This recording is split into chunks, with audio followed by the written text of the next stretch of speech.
Nouvelle-Orléans, ville vivante et festive, située dans l'État de Louisiane. Un endroit chargé d'histoire, près des rues Bourbon et Canal dans le French Quarter. Garden District, rue Bazin et Peter, endroit peu vivant. Des guides bénévoles font découvrir l'histoire des cimetières Saint-Louis numéro 1 et Lafayette numéro 1. Ils permettent aux visiteurs de comprendre l'importance d'offrir un endroit paisible aux personnes après leur mort dans la tradition chrétienne. Lieu de recueillement, de méditation et de rassemblement, créé afin que les chrétiens puissent commémorer leurs défunts. Un endroit révélateur d'une civilisation passée encore présente dans la société actuelle. À l'origine, on enterrait les corps dans le sol. Situé sur les rives du fleuve Mississippi et en dessous du niveau de la mer, l'État louisianais était confronté aux inondations au cours des 17e et 18e siècles. Cette situation géographique faisait en sorte que les corps des défunts sortaient de terre et flottaient un peu partout dans la ville. À la fin du 18e siècle, les Espagnols deviennent propriétaires de la Louisiane. Ils créent entre autres le cimetière Saint-Louis numéro 1 en 1789 et Lafayette numéro 1 en 1833 dans le French Quarter. Ils sont construits pour que les défunts soient mis en tombeau au-dessus du sol. Dès 1885, une digue est érigée. Elle réduit en grande partie les risques d'inondation des terres. Au 20e siècle, un système de pompe qui renvoie l'eau dans le fleuve est installé. Les corps peuvent désormais être enterrés sans qu'ils ressortent du sol. 1788, 1794. 80% de la ville de la Nouvelle-Orléans brûle. La production de pierres tombales et de mausolées explose. 1859.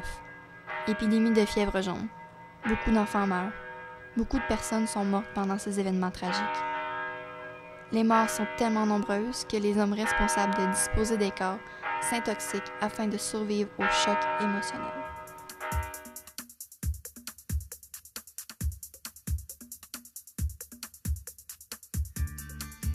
Toit en voûte, complexe à faire, est remplacé par une dalle de faux linteau au milieu du 19e siècle.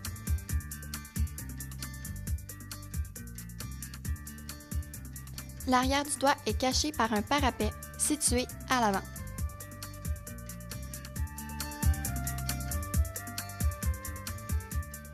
Plus haute que large, elle possède un pignon plat, triangulaire ou segmentaire intégré.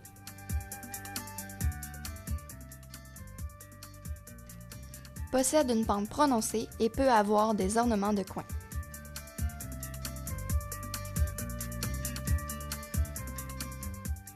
Conçue pour tromper les pilleurs de tombes, elle est 5 pieds sous terre et ne possède pas de plancher.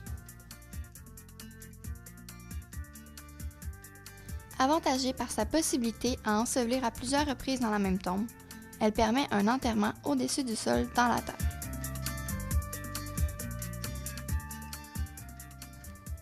Construite avec une hauteur égale ou moindre à sa largeur.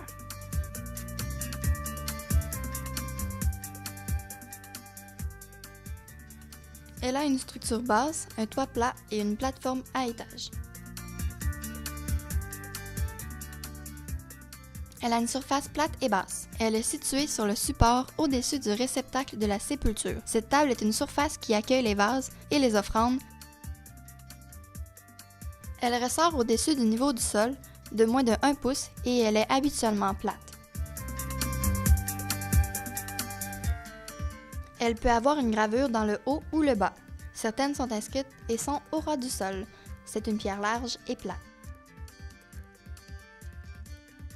Elles ont plusieurs styles et formes. Leurs traits communs sont qu'elles sont présentes dans les cimetières depuis l'époque victorienne, l'époque des pionniers.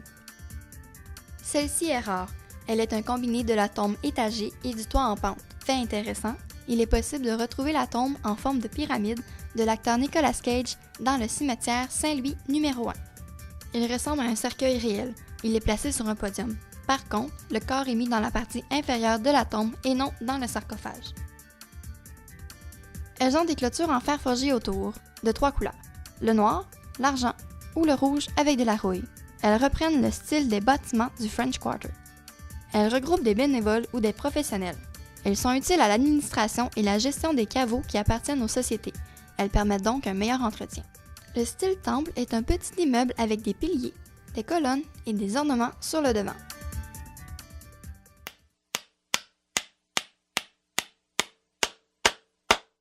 Une hache est utilisée pour briser la pierre du devant. Le cercueil en bois présent à l'intérieur sera enlevé et les restes du corps seront remis dans le caveau. Ce cercueil de bois est brûlé. Le nouveau cercueil sera mis dans le caveau. Une plaque en fer forgée avec les noms sera placée sur le devant. Certaines tombes plus anciennes ne sont pas identifiées. On retrouve un caveau par famille. Ils sont à l'intérieur du périmètre du cimetière. Ils sont utilisés puisque c'est une tradition espagnole, c'est facile à créer et peu coûteux. Cette méthode prenait peu d'espace et était utile à l'époque des épidémies. Dans certains cas, le corps peut être placé dans le caveau du haut avant qu'il soit décomposé. Après 1 an et 1 jour, il sera déplacé vers le bas afin de mettre un nouveau corps dans l'espace du haut.